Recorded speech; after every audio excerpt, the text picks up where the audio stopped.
Mengapa Kisah Para Rasul 15 membawa saya ke gereja Katolik? Oleh Yosua Charles dalam kisah perjalanannya menjadi Katolik. Dan ini pelajaran yang dibagikannya part 12 dari 34. Ada beberapa bagian dari Alkitab yang memainkan peran lebih besar dalam membawa saya ke gereja Katolik daripada Kisah Para Rasul 15. Ya, kisah tentang Konsili Yerusalem. Ada alasan mengapa part ini menjadi yang terpanjang sejauh ini dalam seri Menjadi Katolik. Karena butuh banyak pembongkaran. Bahkan sekarang, saya merasa masih banyak yang bisa dikatakan. Namun, saya yakin poin-poin ini akan berpotensi sangat mencerahkan bagi banyak orang. Jadi, saya menyambut Anda dalam perjalanan penemuan yang paling tidak mungkin terduga dan tidak terduga ini. Keraguan awal ketika saya masih remaja, saya ingat saya membaca ulang Kisah Para Rasul dan tersentak oleh pasal ini. Saya telah mendengar tentang Dewan Gereja kuno dan ini tampaknya menjadi prototipe atau gambaran awal untuk itu. Tetapi yang lebih mendasar, saya dikejutkan oleh sesuatu yang bagi saya tampaknya sangat aneh. Karena para rasul harus menyelesaikan masalah teologis. Ini tidak masuk akal bagi saya. Bukankah mereka menerima seluruh iman langsung dari Kristus? Lalu masalah apa yang mungkin harus mereka perbaiki? Bukankah iman sekali untuk selama-lamanya disampaikan kepada orang-orang kudus seperti dalam Yudas 1 ayat 3? Hal itu selalu membawa saya ke sejumlah pertanyaan lain yang dengan merenungkannya membuat saya jadi sangat meragukan paradigma Protestan. Dan ini semua terjadi jauh sebelum saya menjadi Katolik, bahkan di depan mata. Memang, pikiran itu sendiri akan membuat saya ngeri pada tahap awal ini. Berbagai masalah yang saya perjuangkan adalah: 1. Jika iman satu untuk semua diserahkan kepada orang-orang kudus seperti dalam Yudas 3, lalu bagaimana mungkin bahkan para rasul memiliki masalah teologis yang perlu diselesaikan? Kedua, mengapa keputusan konsili tidak secara langsung didasarkan pada kitab suci, tetapi pada otoritas para rasul, orang-orang yang mereka tunjuk, dan Roh Kudus? 3. Mengapa keputusan konsili mengikat semua gereja lokal? Bagaimana jika mereka menafsirkan kitab suci secara berbeda? Saya pikir gereja lokal adalah tempat utama otoritas gereja. Keempat, mengapa para rasul melibatkan para pemimpin yang telah mereka tunjuk dalam pengambilan keputusan? Bukankah otoritas mereka sendiri sudah cukup? Kelima, bagaimana dengan apa yang kemudian saya sebut sebagai masalah logistik? Artinya, apakah keputusan konsili mengikat ketika ditulis? Atau hanya setelah Lukas memasukkannya ke dalam Alkitab, ketika Lukas menulis kitab Kisah Para Rasul? Jika itu mengikat sebelum dimasukkan ke dalam Alkitab, itu tampaknya berimplikasi pada doktrin Protestan sola scriptura. Tetapi, jika itu mengikat hanya sesudahnya, maka itu membuat para rasul dan para pemimpin gereja lainnya terlibat dalam keputusan itu sangat lancang. Sebagai seorang Protestan, saya tidak memiliki cara yang korehan atau berhubungan untuk menjelaskan sesuatu seperti Dewan Yerusalem. Terlepas dari klaim sekte itu atau denominasi itu untuk memiliki gereja Alkitabiah, tidak satu pun dari mereka yang memiliki sesuatu yang sebanding dengan Dewan Yerusalem yang dapat digunakan untuk menyelesaikan masalah teologis secara definitif atau pasti dan secara otoritatif membedakan dogma esensial dari iman dari sekedar pendapat. Hal-hal yang tidak kita setuju dengan itikat baik, apalagi untuk semua orang Kristen. Singkatnya, saya mendapati diri saya terus-menerus bertanya pada diri sendiri ketika membaca Kisah Para Rasul 15. Pertanyaannya, di mana gereja itu sekarang?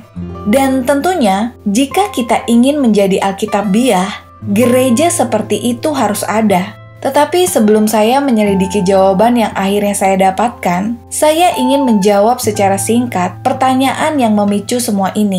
Pertanyaannya, mengapa para rasul harus menyelesaikan masalah teologis meskipun mereka sudah memiliki iman, sekali untuk selamanya disampaikan kepada orang-orang kudus, seperti dalam Yudas 1 ayat 3. Pertanyaan mengapa para rasul harus menyelesaikan masalah teologis, ini adalah pertanyaan yang memulai semuanya, yaitu bagaimana mungkin orang-orang yang menghabiskan 3 tahun bersama Yesus dan memiliki iman sekali untuk selama-lamanya disampaikan kepada orang-orang kudus, seperti dalam Yudas 1 ayat 3, perlu menyelesaikan masalah teologis. Memang, saya sudah sering mendengar kata-kata Yudas digunakan untuk menopang doktrin sola scriptura. Iman pada zaman para rasul adalah final dan difinalisasi.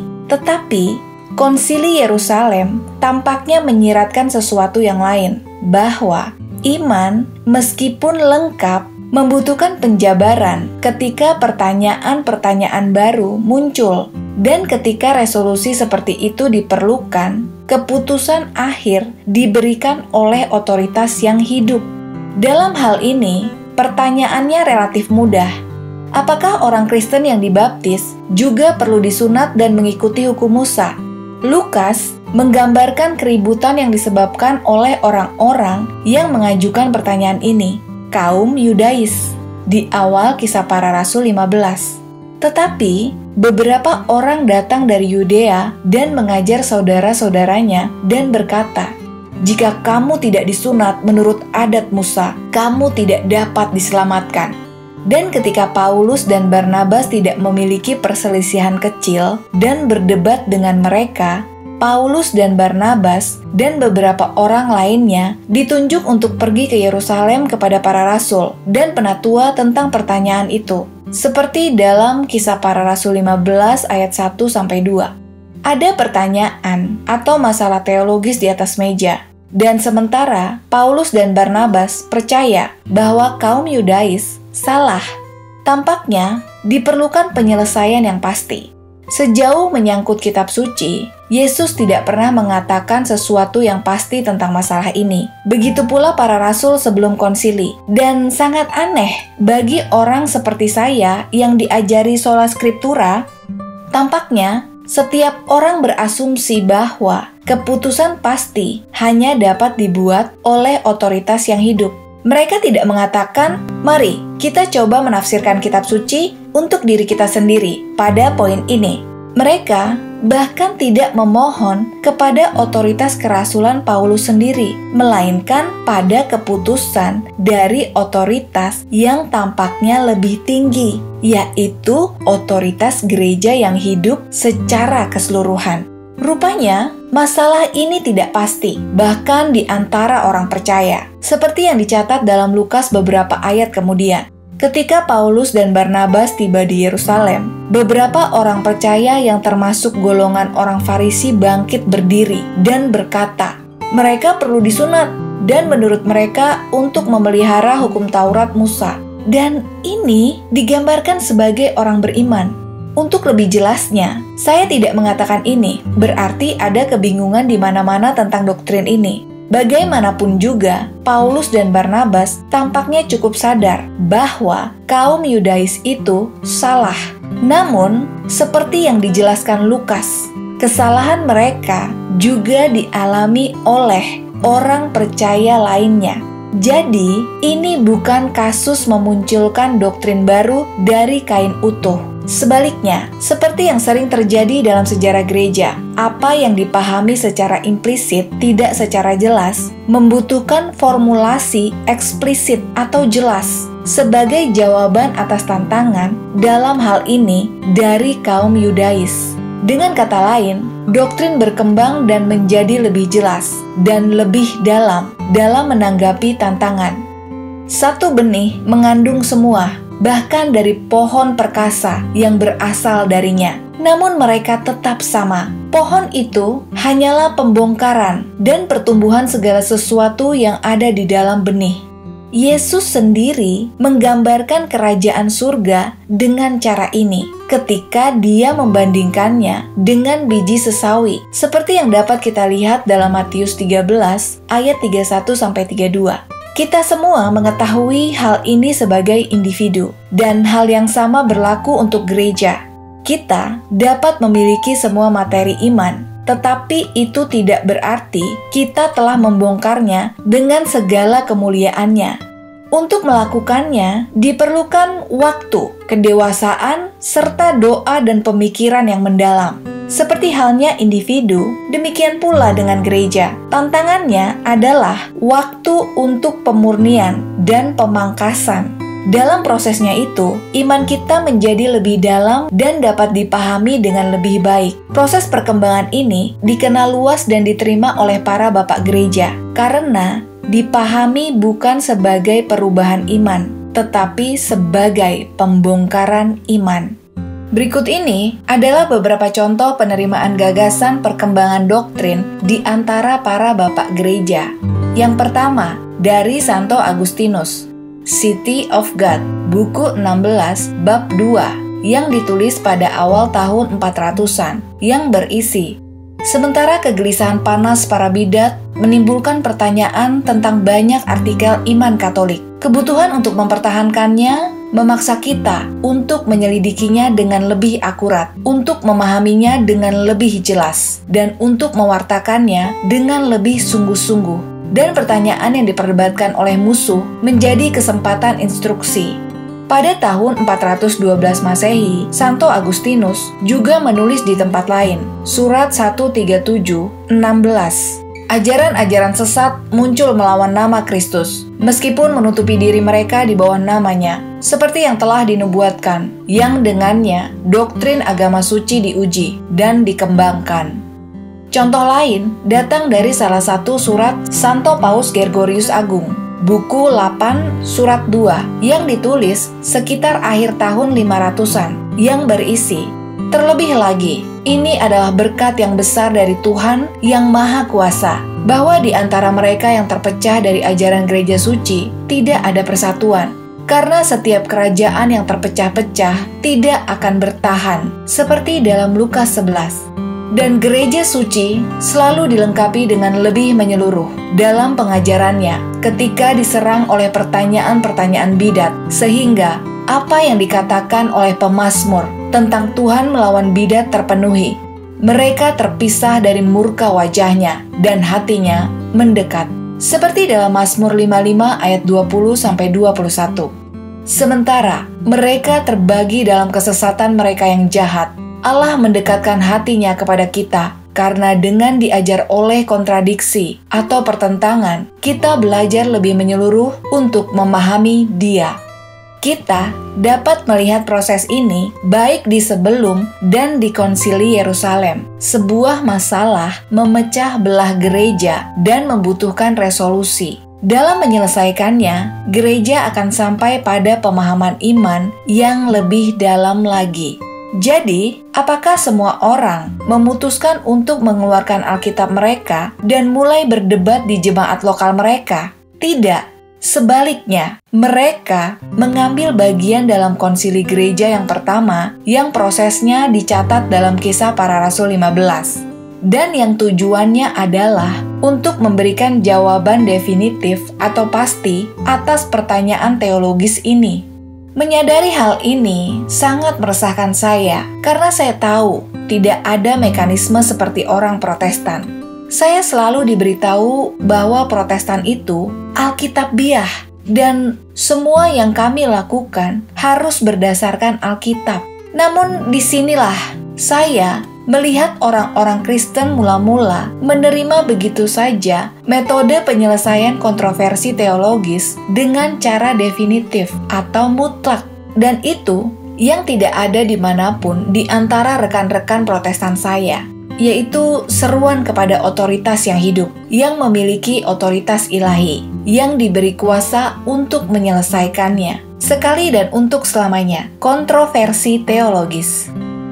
Tampaknya Alkitab menerima begitu saja bahwa iman sekali untuk selama-lamanya disampaikan kepada orang-orang kudus seperti dalam Yudas 1 ayat 3 akan berangsur-angsur terungkap dan menjadi semakin mulia ketika pertanyaan-pertanyaan baru muncul dan gereja mampu menjawab pertanyaan-pertanyaan itu secara otoritatif. Di mana gereja itu hari ini? Pertanyaan itulah yang menghantuiku. Saya selalu merenungkannya dan akhirnya membawa saya ke gereja Katolik. Sepanjang jalan dan bahkan sebelum memutuskan untuk pindah agama, saya sampai pada 5 kesadaran tentang Dewan Yerusalem dan keputusannya. Saya menyadari mereka adalah 1. Katolik, sebab keputusan konsili berlaku untuk seluruh gereja, dan dengan demikian semua gereja lokal menjadikannya universal atau Katolik. 2. Berwenang. Keputusan konsili adalah Katolik karena bersifat otoritatif atau bersifat otoritas, melanjutkan mandat. Artinya, mereka memiliki otoritas ilahi untuk memberikannya, dan semua orang Kristen atau gereja lokal memiliki kewajiban yang dipaksakan secara ilahi untuk menaatinya.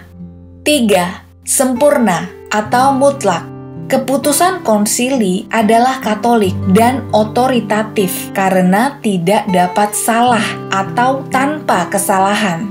4. Apostolik. Keputusan konsili adalah Katolik, otoritatif, dan tidak dapat salah karena bersifat apostolik. Artinya, para utusan Kristus, para rasul, serta mereka yang mereka utus atau diangkat sendiri, non-rasul, menjalankan apostolik otoritas. 5. Hierarkis. Keputusan konsili dilaksanakan sesuai dengan struktur hierarkis pemerintahan gereja dan dengan otoritas yang dijalankan oleh dalam urutan menaik para penatua, para rasul, dan rasul kepala, Petrus. Dan dengan itu semua, saya akan membongkar satu persatu hal yang sudah saya sebutkan tadi. 1. Katolik. Keputusan konsili berlaku untuk seluruh gereja dan dengan demikian semua gereja lokal menjadikannya universal atau Katolik. Meskipun hal ini tersirat sebelum konsili dan juga oleh fakta bahwa konsili membuat keputusan tentang orang-orang bukan Yahudi. Ini menjadi eksplisit, tidak jelas dalam Kisah Para Rasul 16. Ketika Paulus dan rombongannya menyampaikan keputusan konsili kepada semua gereja lokal, seperti yang tertulis dalam Kisah Para Rasul 16 ayat 1-5. Ketika mereka, Paulus, Silas, dan Timotius, pergi melalui kota-kota, mereka menyampaikan kepada mereka keputusan-keputusan yang telah diambil oleh para rasul dan penatua yang berada di Yerusalem untuk ditaati. Jadi, gereja-gereja dikuatkan dalam iman dan jumlahnya bertambah setiap hari. Hal pertama yang saya perhatikan adalah bahwa Paul atau Paulus sendiri tampaknya bukan otoritas yang memadai dalam masalah ini. Memang, jika memang demikian, dia, Paulus, tidak akan diutus untuk menghadiri konsili pada awal Kisah Para Rasul 15. Masalahnya, ini menurut keputusan dari para rasul dan penatua. Tentu saja, ini tidak menyimpang dari kerasulan individu Paulus. Sebaliknya, itu menempatkannya dalam kelompok yang lebih besar, yang terdiri dari para rasul. Dan mereka yang telah mereka tunjuk, yaitu para penatua. Jadi, satu-satunya kesimpulan yang dapat saya tarik adalah bahwa Paulus sendiri adalah bagian darinya, tetapi juga berada di bawah otoritas yang paling tinggi daripada otoritas kerasulannya sendiri. Dan bagi saya, ini menyiratkan bahwa gereja memiliki otoritas universal yang kompeten untuk membuat keputusan tertentu yang akan mengikat semua orang Kristen dan masing-masing gereja. Dan itulah tepatnya yang kita lihat dalam Kisah Para Rasul 16. Ketika keputusan konsili disampaikan kepada semua gereja lokal untuk ditaati, Konsili dengan jelas memahami dirinya sebagai otoritas Katolik yang kompeten atas semua gereja lokal. Jika demikian halnya, maka gereja-gereja lokal tidak dapat sepenuhnya mengatur dirinya sendiri. Gereja universal atau gereja Katolik memiliki otoritas superior, dan di sini konsili dengan jelas memahami dirinya sebagai otoritas Katolik itu dengan gereja-gereja lokal terkait oleh keputusannya. Kita tidak melihat satupun contoh dari gereja lokal manapun yang dianggap tidak setuju atau menentang gereja. Karena memang otoritas lokal tidak dapat melawan otoritas Katolik. Jika bisa, maka akan konyol bagi Paulus untuk mengirimkan surat dari dewan yang jauh ke gereja-gereja lokal untuk ditaati. Sebagai seorang Protestan, saya tidak memiliki kerangka kerja yang bergulat dengan realitas dasar Alkitabiah ini.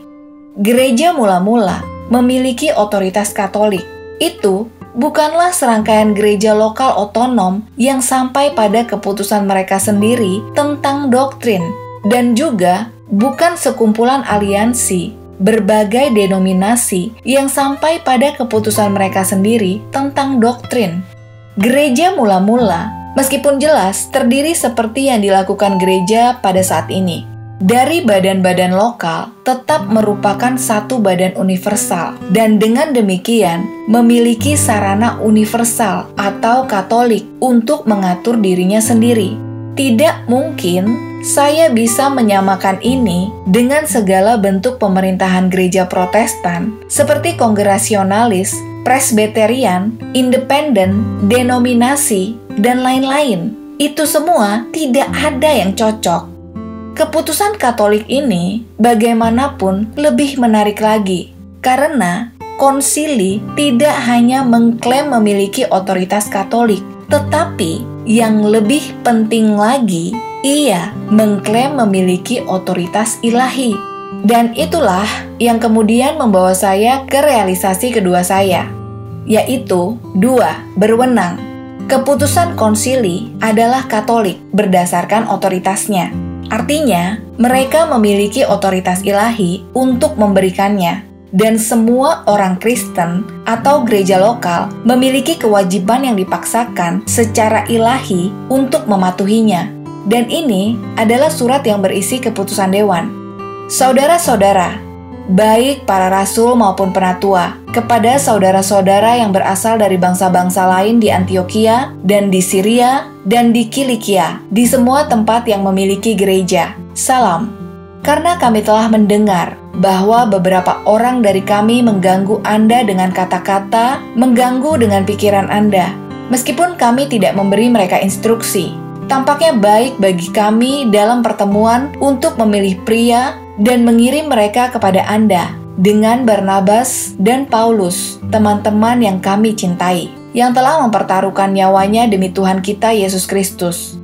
Oleh karena itu kami telah mengutus Yudas dan Silas yang akan memberitahumu hal yang sama dari mulut ke mulut, karena tampaknya baik bagi Roh Kudus dan bagi kami untuk tidak membebani Anda lebih dari hal-hal yang diperlukan ini, bahwa Anda menjauhkan diri dari apa yang telah dikorbankan untuk berhala, dan dari darah, dan dari apa yang dicekik, dan dari ketidaksucian. Jika Anda menjaga diri Anda dari itu semua, Anda akan melakukannya dengan baik.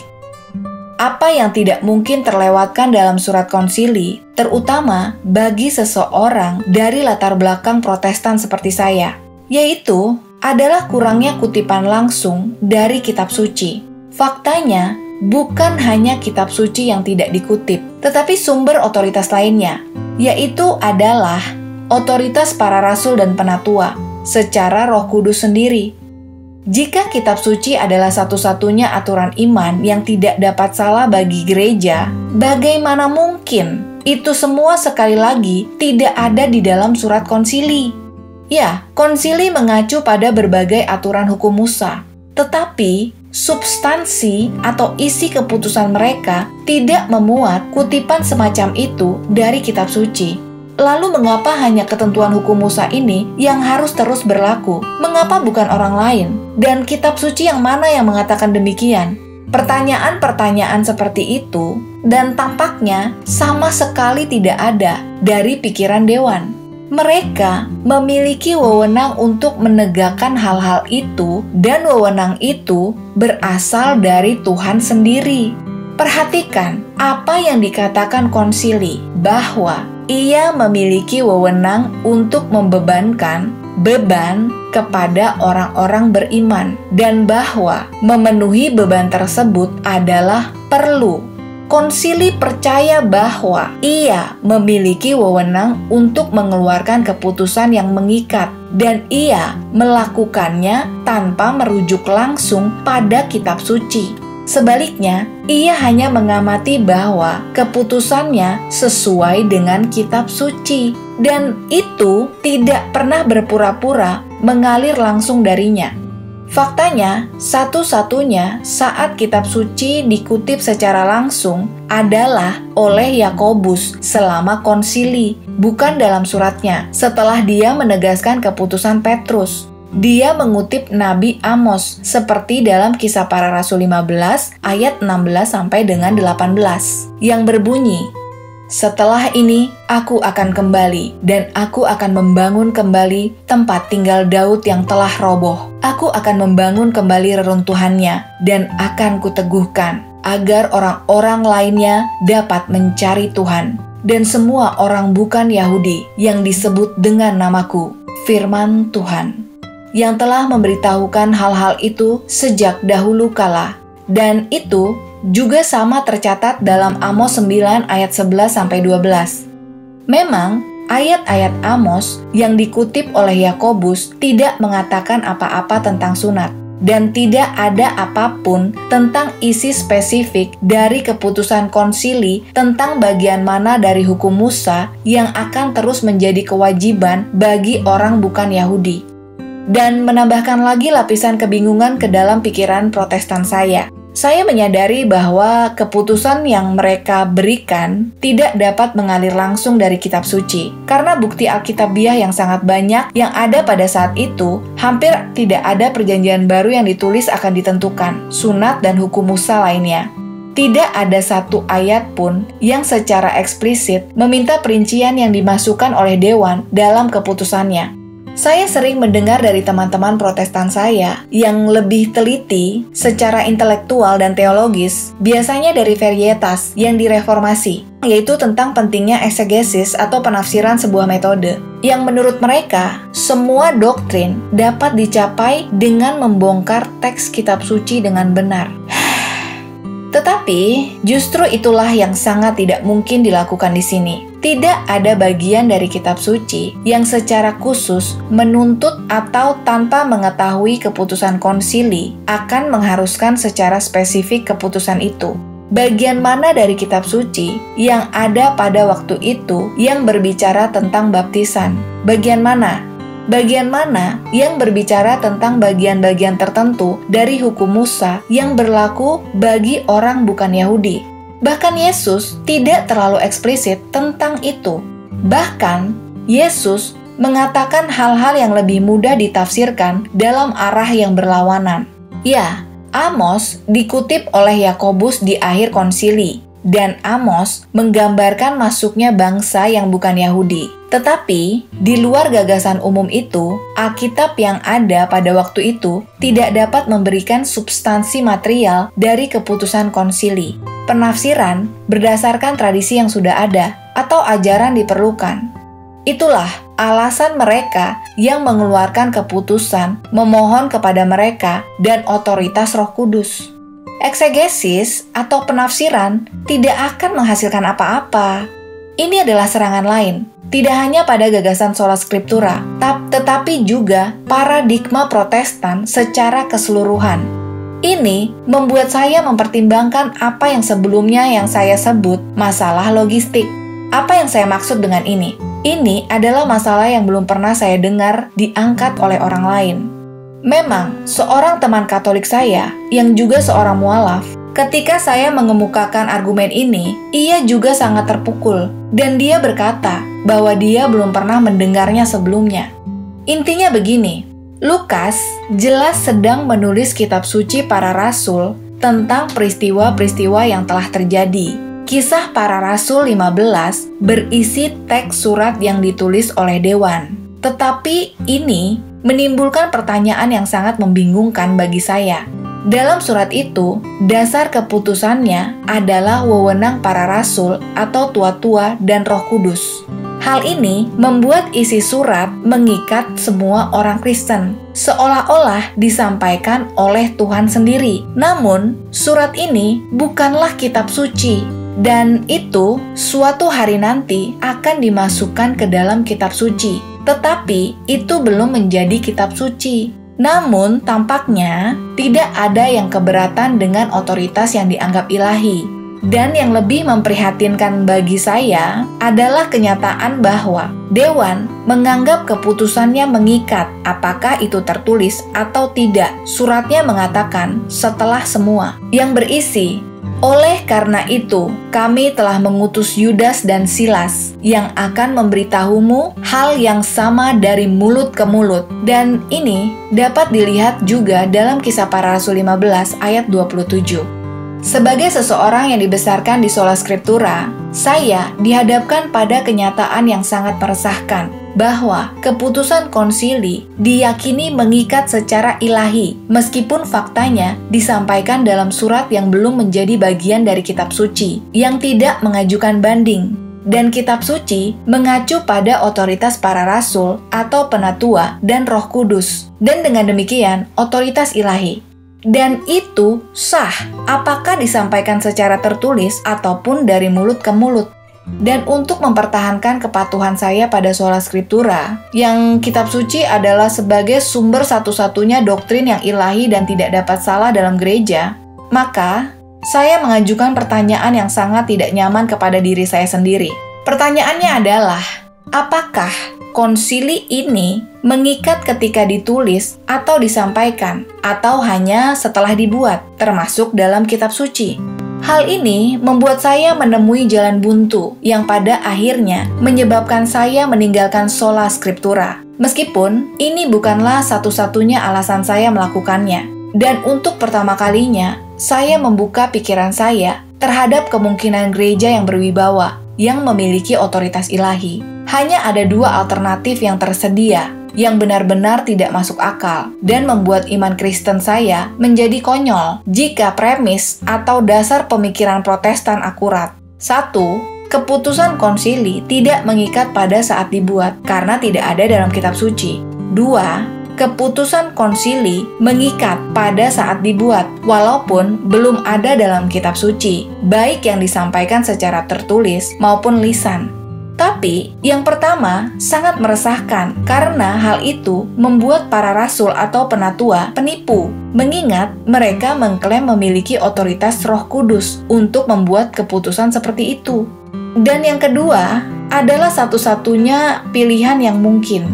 Tetapi, hal itu juga sangat mengganggu. Karena itu berarti bahwa ada gereja yang memiliki otoritas ilahi untuk memberikan penilaian atas masalah doktrinal dan disipliner, semua tanpa banding, langsung ke atau kutipan kitab suci. Walaupun jelas memahami keputusannya untuk sesuai dengan kitab suci, bahkan jika itu tidak langsung mengalir darinya. Dan apakah keputusan itu disampaikan secara tertulis atau dari mulut ke mulut? Dengan kata lain, bahkan jika surat konsili tidak berakhir di kitab suci, mereka percaya keputusan mereka tetap mengikat semua orang Kristen, karena itu diberikan dengan otoritas ilahi.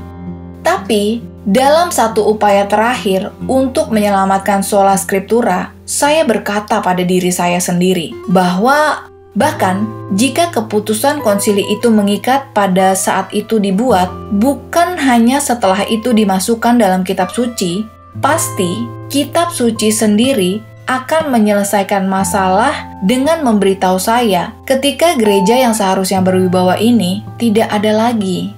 Tetapi itu adalah sesuatu yang tidak pernah dilakukan kitab suci. Itu menunjukkan realitas gereja yang berwibawa. Namun, itu tidak pernah menyatakan, juga tidak pernah menyiratkan bahwa gereja yang berwibawa seperti itu tidak ada lagi, atau tidak akan pernah ada lagi di kemudian hari.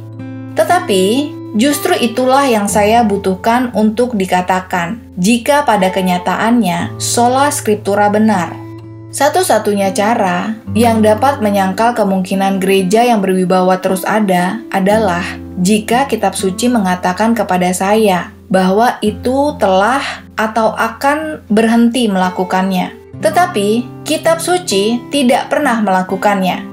Dan dengan demikian, saya dituntut ke realisasi yang ketiga. 3. Tidak dapat salah, sempurna atau mutlak. Keputusan konsili adalah katolik dan otoritatif karena tidak dapat salah atau tanpa kesalahan.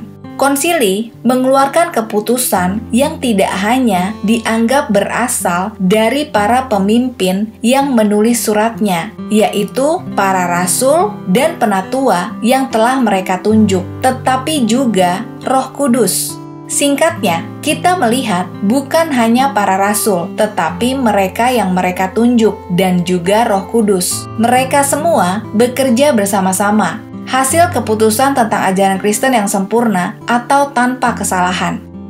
Saya menyadari bahwa untuk mencapai pada kesimpulan lain akan mengarahkan saya pada kesimpulan yang tidak masuk akal. Keputusan harus tanpa kesalahan, sempurna, itu berdasarkan otoritas ilahi. Dan oleh karena itu, gereja mula-mula menjalankan otoritas yang tidak dapat salah, bahwa kitab suci sendiri tidak memberikan indikasi yang pernah atau akan pernah berhenti sebelum kedatangan Kristus kembali.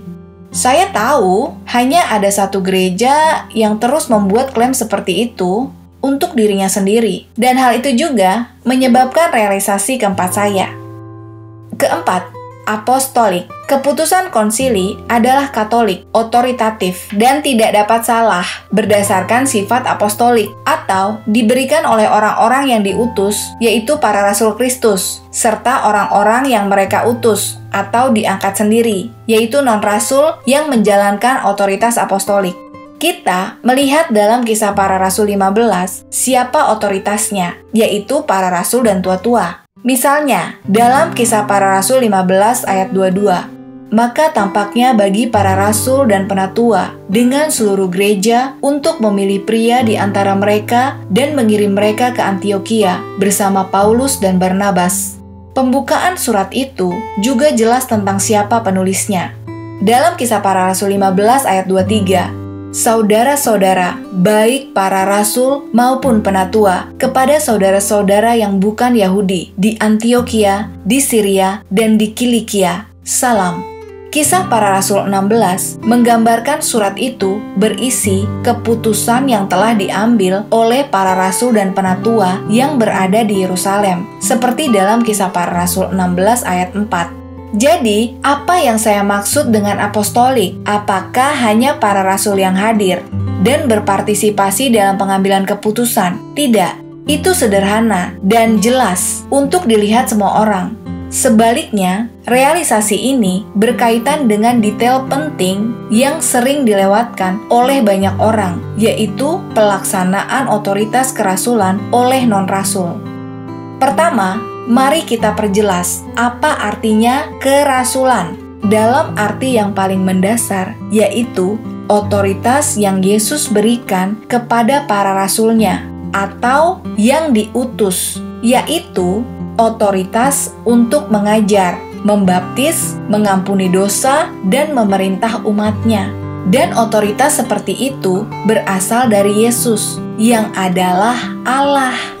Otoritas kerasulan secara inheren atau berhubungan erat dengan otoritas ilahi. Itu adalah salah satu cara yang terlihat di mana Tuhan menjalankan otoritas di dunia.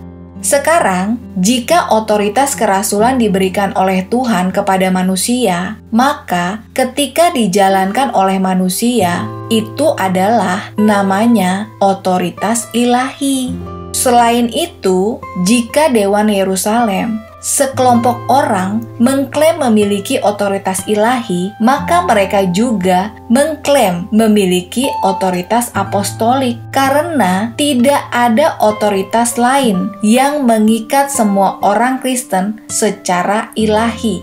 Namun, tidak semua pria yang mengambil dalam bagian konsili yang mengklaim otoritas apostolik adalah para rasul. Konsili Yerusalem memperhatikan realitas non-rasul, yaitu mereka yang tidak termasuk di antara 12 rasul, atau beberapa orang lainnya yang datang sesudahnya, seperti Matias dan Paulus, yang juga menjalankan otoritas ilahi. Saya, secara logis, tidak mungkin untuk menghindari kesimpulan ini. Silogismenya kira-kira seperti ini. Premis bagian utama, konsili mengklaim otoritas ilahi. Premis minor atau pemikiran khusus, para rasul dan penatua adalah mereka yang menjalankan otoritas konsili. Kesimpulannya, para rasul dan penatua menjalankan wewenang ilahi. Apa yang sedang terjadi di sini? Bagaimana mungkin non-rasul tetapi mereka yang ditunjuk oleh para rasul menjalankan otoritas ilahi? Bukankah Yesus hanya memberikan otoritas itu kepada para rasul? Dan kemudian saya mengingat Yukel, matematikawan Yunani dari Alexandria, Mesir, mengenai aksioma umum. Pertanyaannya adalah, hal-hal yang sama dengan hal-hal yang sama adalah satu sama lain. Dengan kata lain, jika A sama dengan C dan B sama dengan C, maka dapat dipastikan bahwa A sama dengan B. Baik A maupun B dengan mengakui sama dengan C sebenarnya juga sama satu sama lain. Kemudian saya tersadar, di Konsili Yerusalem, para rasul mengklaim otoritas ilahi. Di Konsili Yerusalem, non-rasul juga mengklaim otoritas ilahi. Oleh karena itu, non-rasul di Konsili Yerusalem berdasarkan klaim bahwa mereka mengambil bagian dalam tindakan yang memiliki otoritas ilahi, juga mengklaim memiliki dalam satu atau lain bentuk otoritas apostolik. Sebagaimana para rasul telah diutus oleh Yesus, demikian pula mereka telah diutus oleh para rasul. Ini tidak membuat para penatua sama dalam segala hal dengan para rasul, seperti yang akan kita lihat di realisasi kelima saya tentang sifat hierarki konsili. Tetapi, itu berarti bahwa dalam beberapa hal mendasar, pelaksanaan otoritas mereka sama. Faktanya, para penatua menjalankan wewenang ilahi bersama para rasul. Lagi pula, keputusan yang dijamin secara ilahi dan mengikat ini dibuat tidak hanya oleh para rasul, tetapi juga oleh mereka yang telah diangkat oleh para rasul dalam posisi otoritas. Ini adalah penatua, termasuk orang-orang dari Yerusalem, serta orang lain yang ditunjuk oleh gereja-gereja lokal di luar negeri, seperti Barnabas, yang menghadiri konsili bersama Paulus. Mereka sendiri adalah bagian keputusan dari apostolik ini, yang berarti bahwa sukesi apostolik, yaitu pergantian uskup dari para rasul sebagai gubernur gereja, telah dimulai sejak masa awal gereja. Memang, itu telah memulai sebelum sebagian besar. Bahkan, mungkin salah satu dari perjanjian baru telah ditulis. Bukan hanya itu, orang-orang seperti itu adalah bagian dari keputusan yang diklaim memiliki otoritas ilahi. Dan dalam gereja, satu-satunya otoritas yang dapat mengklaim diri ilahi adalah otoritas apostolik. Dan itulah tepatnya yang kita lihat di dalam Konsili Yerusalem, yaitu otoritas kerasulan yang dijalankan oleh kedua rasul, 12 plus Matias dan Paulus, dan mereka yang telah mereka tunjuk, para penatua. Sukesi apostolik sudah dilaksanakan dan diterima begitu saja di dalam gereja mula-mula. Rinciannya akan saya tinggalkan untuk jabatan lain. Namun ini benar-benar membingungkan saya sebagai seorang Protestan. Dengan pertanyaan, di manakah gereja itu hari ini? Saya bertanya, apakah kita kurang beruntung karena tidak menyelesaikan semua masalah teologis di abad pertama? Bagaimana mungkin manusia bisa memiliki otoritas ilahi? Namun, seperti yang akan saya temukan nanti, ini sangat masuk akal, mengingat kata-kata Yesus tentang bimbingan gereja yang berkelanjutan sampai kedatangannya kembali, baik oleh Dia dan Roh Kudus. Lihatlah, misalnya dalam Matius 28 ayat 18-20, Yohanes 14 ayat 26, Yohanes 16 ayat 7, 12-15, dan lain-lain. Namun, saya akan mengupas topik yang sangat besar ini di part lain. Singkatnya, saya menyadari bahwa gereja Katolik benar lagi. Dan sambil menatap wajah saya berkata, itu benar di sana. Tidak heran, saya tidak pernah bisa menyamakan semua ini dengan Protestan asli saya, sebab itu tidak masuk akal dalam kerangka itu. Dan ini tentunya membawa saya ke realisasi terakhir saya, yaitu hierarkis. Kelima, hierarkis. Keputusan konsili dilaksanakan sesuai dengan struktur hierarki pemerintahan gereja. Semua yang membuat keputusan konsili menjalankan otoritas apostolik, tetapi tidak pada tingkatan yang sama.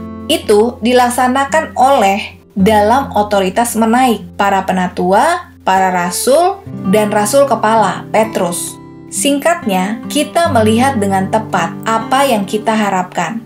Jika klaim gereja Katolik tentang sifat hierarkis gereja itu benar, secara khusus, gereja mengklaim diatur oleh penerus dari orang-orang yang kita lihat di Konsili Yerusalem, yaitu sebuah gereja yang diatur pada tingkatan terendah oleh para imam, yaitu penatua, yang diatur oleh penerus para rasul, yaitu uskup, dan persatuan dengan penerus Petrus, yaitu paus.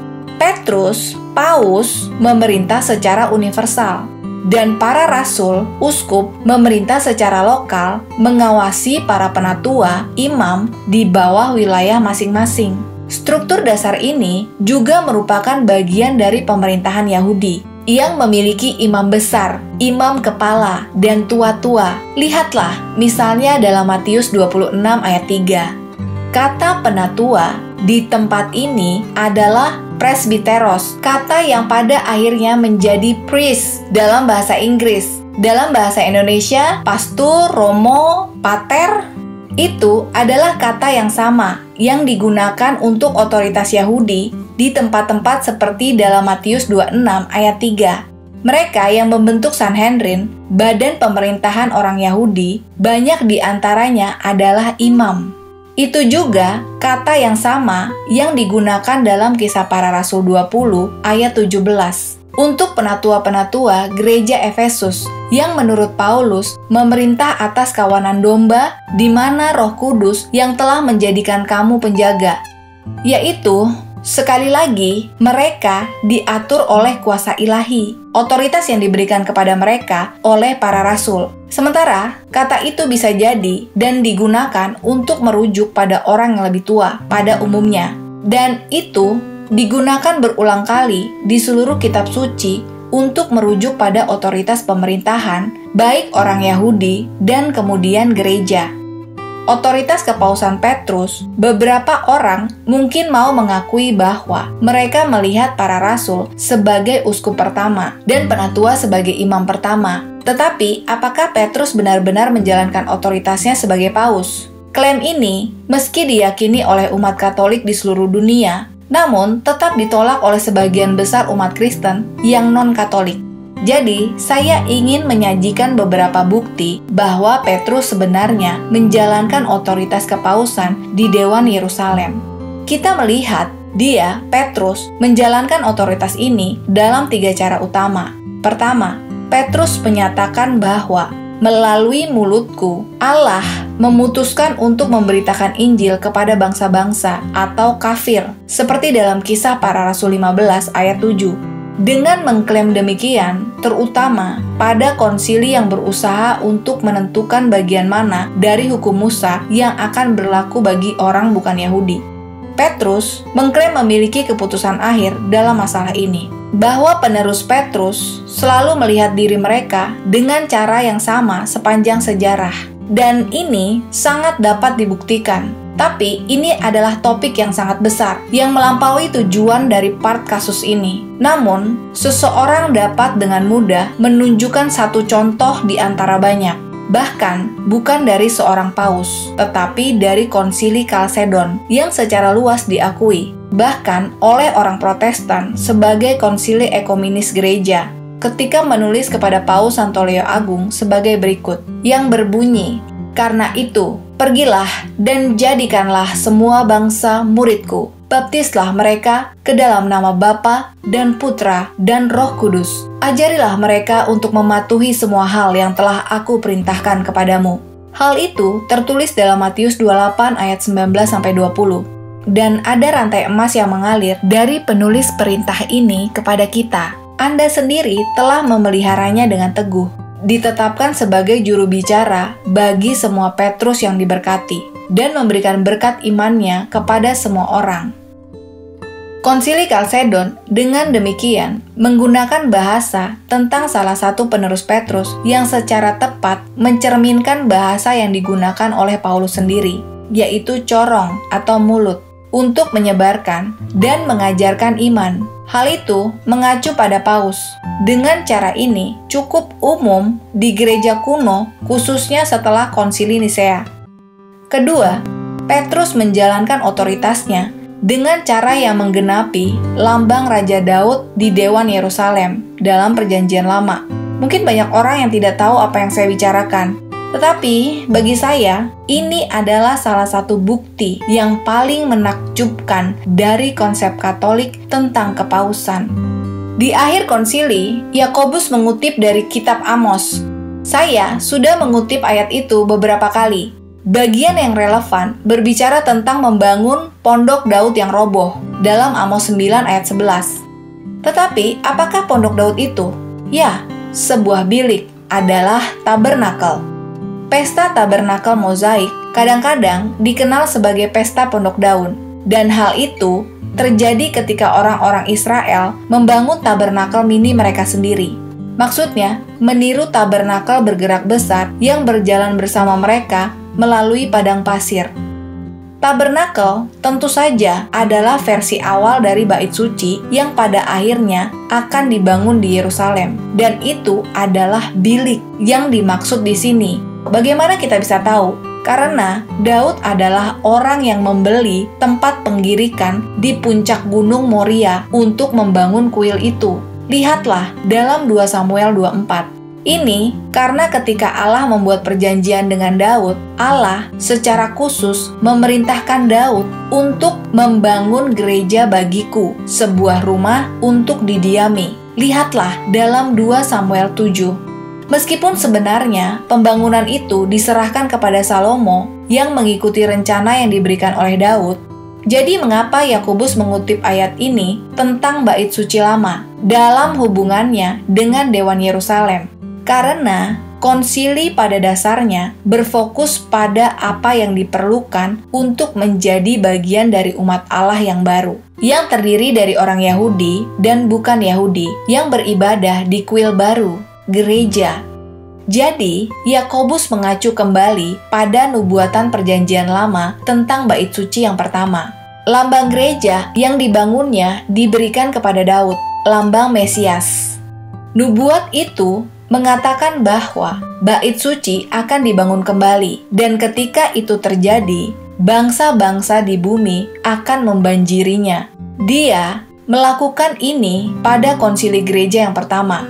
Dan masalah yang dihadapi adalah bagaimana seseorang dapat diterima di bait suci baru ini, gereja. Kuil baru sedang dibangun, dan Yakobus berasumsi bahwa ini terkait langsung dengan nubuat Amos tentang kuil Daud. Jadi, karena kita tahu Daud adalah lambang Kristus dan kuil Yahudi adalah lambang gereja, apakah ada lambang yang terkait dengan pembangunan bait suci pertama yang sesuai dengan pemenuhan di Konsili Yerusalem yang dipahami Yakobus sebagai membangun kembali bait suci itu dengan cara yang baru dan lebih mulia? Ternyata ada. Itu ditemukan dalam 1 Tawarikh 28. Seperti Dewan Yerusalem yang pertama ini juga berkaitan dengan kuil Allah, pondok Daud yang dirujuk oleh Amos. Disinilah menjadi sangat menarik sehubungan dengan kepausan. Daud sebagai kepala umat Allah, bangsa Israel di bumi, memimpin Dewan Yerusalem yang pertama. Demikian pula Petrus, kepala umat Allah di bumi, gereja yang terdiri dari orang Yahudi dan bukan Yahudi, yang memimpin Konsili Yerusalem Perjanjian Baru. Ada kesesuaian yang luar biasa di antara kata-kata Daud dan kata-kata Petrus di dewan mereka masing-masing. Dibaca secara tipologis, cara Yesus dan para rasul menafsirkan kitab suci. Ini berarti bahwa karena Daud adalah kepala umat Allah di bumi, maka Petrus harus menjadi kepala baru umat Allah yang baru di bumi, yaitu gereja. Seseorang hanya perlu memeriksa bahasa masing-masing di dewan masing-masing. Daud, setelah mengumpulkan semua pemimpin Israel untuk dewan, berbicara kepada mereka sebagai berikut. Dengarlah aku, saudara-saudaraku dan umatku. Namun Tuhan, Allah Israel, memilih aku dari seluruh keluarga ayahku untuk menjadi raja atas Israel selama-lamanya. Oleh karena itu, di hadapan seluruh Israel, jemaat Tuhan, dan didengar oleh Tuhan kita, amati dan cari tahu semua perintah Tuhan Allahmu, agar kita dapat memiliki tanah yang baik ini dan meninggalkannya sebagai warisan bagi anak-anak kita setelah kita selamanya. Hal ini seperti dalam 1 Tawarikh 28 ayat 2, 4, dan 8. Itu juga sangat mirip dengan kata-kata Petrus. Seperti ini, saudara-saudara, kamu tahu bahwa pada masa-masa awal Allah membuat pilihan di antara kamu bahwa melalui mulutku orang-orang bukan Yahudi akan mendengar firman Injil dan percaya. Sekarang, mengapa kamu mencobai Allah dengan meletakkan sebuah kuk pada leher murid-murid yang tidak dapat ditanggung oleh ayah kita maupun kita? Tetapi kita percaya bahwa kita akan diselamatkan melalui kasih karunia Tuhan Yesus Kristus, sama seperti mereka. Hal ini tertulis dalam Kisah Para Rasul 15 ayat 7 dan 10. Ketika dianalisis secara paralel, kesamaannya mencolok. Daud berkata, dengarkanlah aku, saudara-saudaraku dan umatku. Namun Tuhan Allah Israel memilih aku dari seluruh keluarga ayahku untuk menjadi raja atas Israel selama-lamanya. Sekarang, oleh karena itu, di hadapan seluruh Israel, jemaat Tuhan, dan di hadapan Allah kita, menaati dan menjunjung tinggi segala perintah Tuhan Allahmu, agar kita dapat memiliki tanah yang baik ini dan meninggalkannya sebagai warisan bagi anak-anak kita setelah kita selamanya. Dan Petrus berkata, saudara, kamu tahu bahwa pada masa-masa awal Allah membuat pilihan di antara kamu, bahwa melalui mulutku, orang bukan Yahudi akan mendengar firman Injil dan percaya.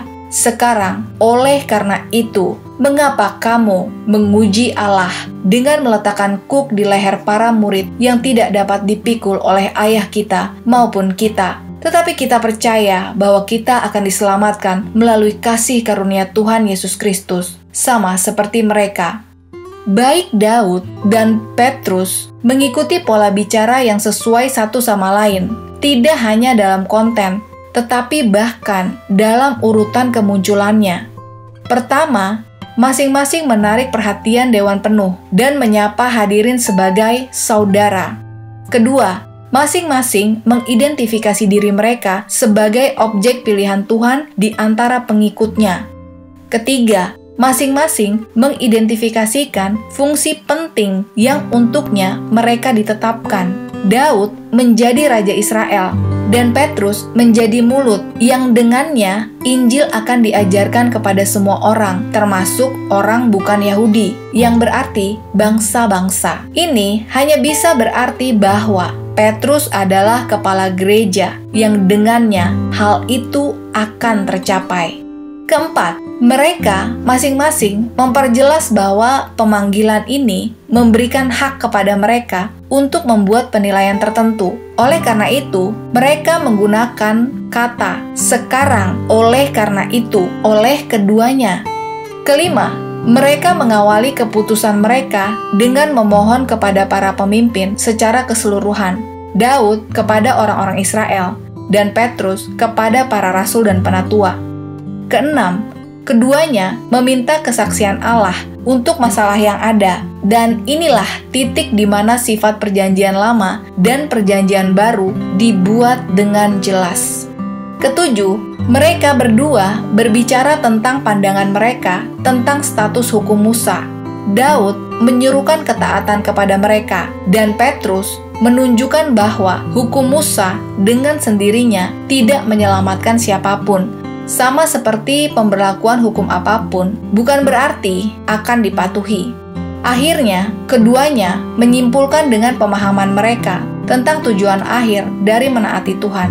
Daud dalam mematuhi hukum Musa untuk terus menghuni tanah Israel, dan Petrus dalam kasih karunia Allah, partisipasi dalam kehidupan ilahi dan Trinitas yang mengizinkan satu untuk hidup di surga untuk selamanya. Jadi, keduanya menyimpulkan dengan meringkas pemahaman dasar dari perjanjian masing-masing.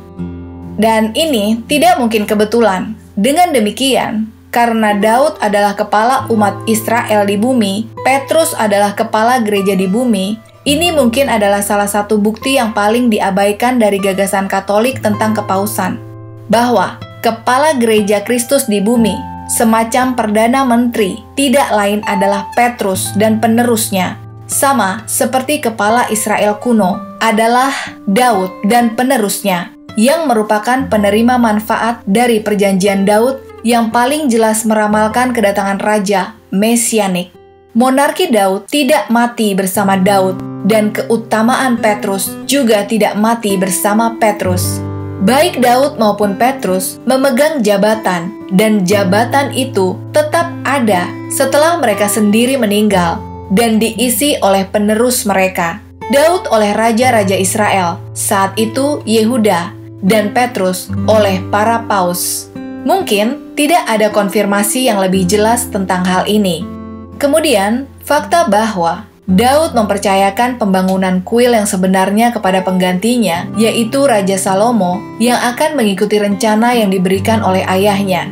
Dan dengan cara yang sama, para paus terus membangun kuil baru, gereja Katolik di seluruh dunia selama 2000 tahun terakhir. Dan seperti raja-raja Israel dan kemudian Yehuda, beberapa dari mereka adalah orang benar, orang suci, dan yang lainnya adalah kurang baik. Tetapi mereka semua memegang jabatan yang ditetapkan oleh Tuhan dalam kedua kasus tersebut. Ketiga dan yang terakhir, Petrus mengeluarkan bagian keputusan konsili yang mengikat secara permanen bahwa orang bukan Yahudi tidak akan terkait untuk sunat untuk menjadi bagian dari gereja. Seseorang menjadi Kristen melalui baptisan, bukan sunat. Orang-orang Kristen yang dibaptis tidak seperti yang dikatakan oleh beberapa orang kepada mereka, harus disunat untuk diselamatkan, karena sunat hanyalah tanda lahiriah. Sedangkan baptisan menghasilkan realitas rohani di dalam jiwa. Pembersihan sejati dari dosa, sama seperti sebelumnya yang dinubuatkan oleh Nabi Yeremia. Lihatlah dalam Yeremia 31 ayat 31 sampai 34. Setelah Petrus memperjelas semua hal ini, seluruh jemaat itu diam dalam Kisah Para Rasul 15 ayat 12, dan tidak ada satu kata pun yang membantahnya setelah itu. Memang hanya dukungan yang ditawarkan untuk apa yang dikatakan Petrus, pertama oleh Barnabas, kemudian oleh Paulus, dan akhirnya oleh Yakobus, yang menggunakan kata-kata Petrus tentang ajaran tetap gereja untuk sampai pada penilaian atas tindakan tidak tetap atau tindakan disipliner dari gereja, dewan, yaitu bagian tentang pantang dari makanan yang dipersembahkan kepada berhala dan lain sebagainya. Hal ini penting untuk diketahui karena beberapa berpendapat bahwa pernyataan Yakobus tentang penghakimanku seperti dalam Kisah Para Rasul 15 ayat 19 berarti dia adalah kepala dewan. Tetapi bagaimana bisa begitu? Yakobus sendiri mengacu kembali kepada kata-kata Petrus. Dia menyatakan, sebelum mencapai kesimpulannya, Simeon telah menceritakan bagaimana Allah pertama kali mengunjungi orang bukan Yahudi untuk mengambil dari mereka satu umat bagi namanya, dan dengan itu setuju dengan perkataan para nabi, seperti dalam Kisah Para Rasul 15 ayat 14-15. Dia kemudian mengutip Amos dan mengikutinya dengan kata, oleh karena itu, dan seterusnya. Jadi, Yakobus tidak hanya memulai argumennya sendiri dengan kata-kata Petrus, tetapi ia tidak pernah menentangnya atau menganggap untuk sampai pada penilaian yang sama, melainkan sampai pada penilaian tentang yang bukan, yaitu keputusan konsili berdasarkan kebenaran dasar dari deklarasi doktrinal Petrus. Yakobus juga tidak ditemukan dalam tipe perjanjian lama dari konsili yang sama sejelas dan sejelas Petrus. Akhirnya, Yakobus hanya berbicara tentang tindakan disiplin pada masa itu, yang sebagian besar yang tidak relevan dengan kekristenan selama 2000 tahun terakhir. Kapan terakhir kali orang Kristen dilarang makan makanan tertentu karena dipersembahkan kepada berhala atau karena hewannya dicekik yang direkomendasikan Yakobus? Di sini, di sisi lain, artikulasi iman Petrus bahwa orang Kristen tidak perlu disunat untuk menjadi orang Kristen, tetapi itu menjadi ciri permanen iman Kristen selama 2000 tahun terakhir. Dan faktanya, itu menjadi isu utama di Konsili Yerusalem. Ini bukan hanya interpretasi saya. Ada Bapak Gereja Barat dan Timur yang setuju di dalamnya. Misalnya, Santo Hieronymus. Santo Hieronymus secara eksplisit membahas hal ini, peran Petrus di Konsili Yerusalem dalam sepucuk surat kepada Santo Agustinus. Dan ketika terjadi banyak perselisihan, Petrus bangkit dengan kesiapannya yang biasa dan berkata, "Hai saudara-saudara, tetapi kita percaya bahwa melalui kasih karunia Tuhan Yesus Kristus, kita akan diselamatkan, bahkan seperti mereka." Lalu semua orang banyak itu diam, dan atas pendapatnya, Rasul Yakobus dan semua penatua bersama-sama memberikan persetujuan. Kutipan-kutipan ini hendaknya tidak membosankan bagi pembaca, tetapi berguna baginya maupun bagi saya, sebagai bukti bahwa bahkan sebelum Rasul Paulus, Petrus telah mengetahui bahwa hukum tidak akan berlaku setelah Injil diberikan.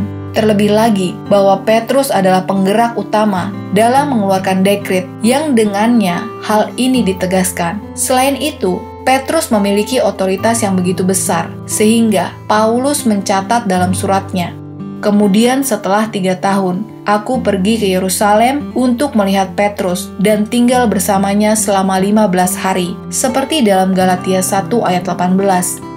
Dalam konteks berikut, sekali lagi, Paulus menambahkan, "Kemudian 14 tahun kemudian, aku pergi ke Yerusalem bersama Barnabas dan membawa Titus bersamaku juga, dan aku pergi dengan wahyu dan menyampaikan kepada mereka Injil yang akan kuberitakan di antara bangsa-bangsa lain."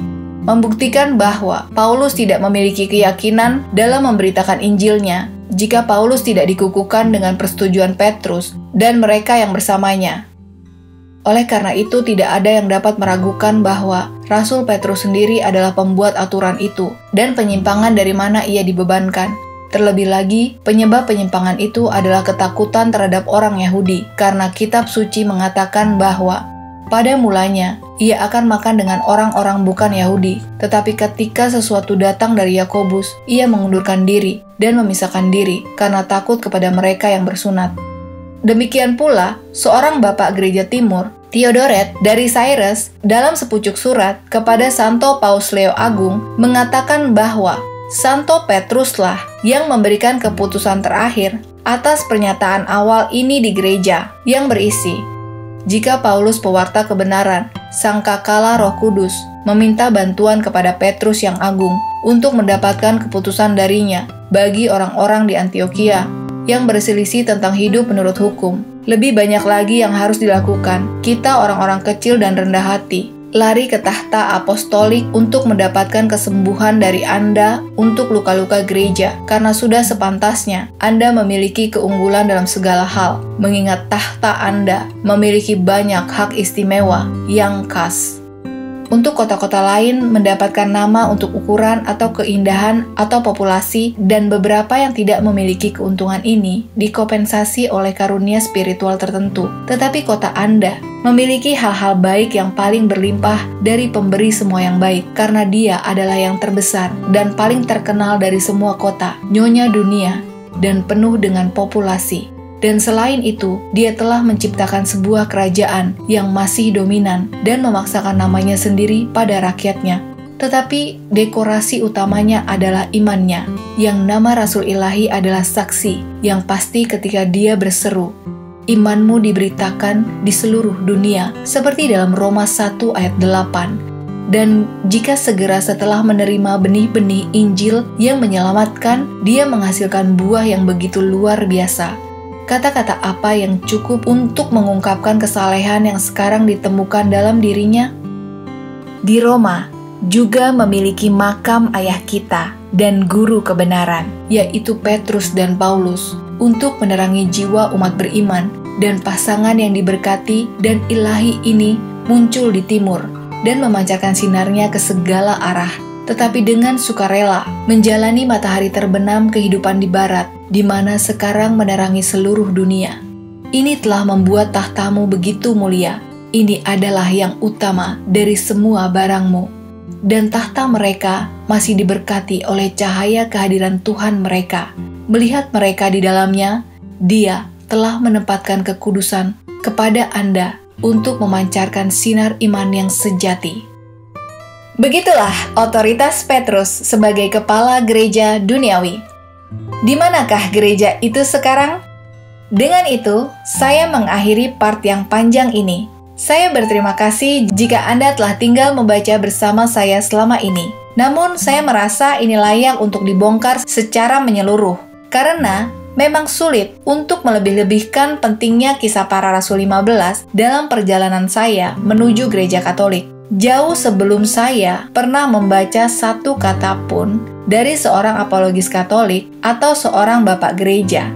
Saya membaca catatan Alkitab tentang Konsili Yerusalem dan sama sekali tidak memiliki cara untuk memasukkannya ke dalam berbagai kerangka Protestan untuk sebuah gereja Alkitabiah.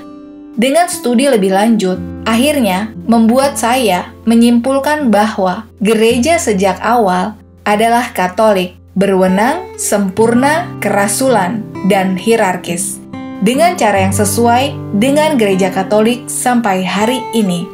Oleh karena itu, saya dihadapkan pada pertanyaan mendasar, yaitu, karena Alkitab dengan jelas menggambarkan gereja seperti ini, tidak pernah mengklaim bahwa gereja seperti ini akan datang atau akan berakhir. Untuk berakhir, dan di manakah gereja itu sekarang? Dan saya duga kesimpulan saya ini sudah jelas.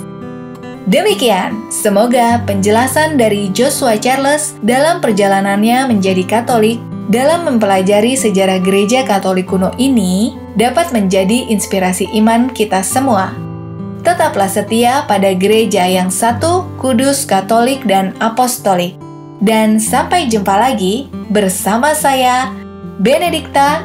Salam sukacita.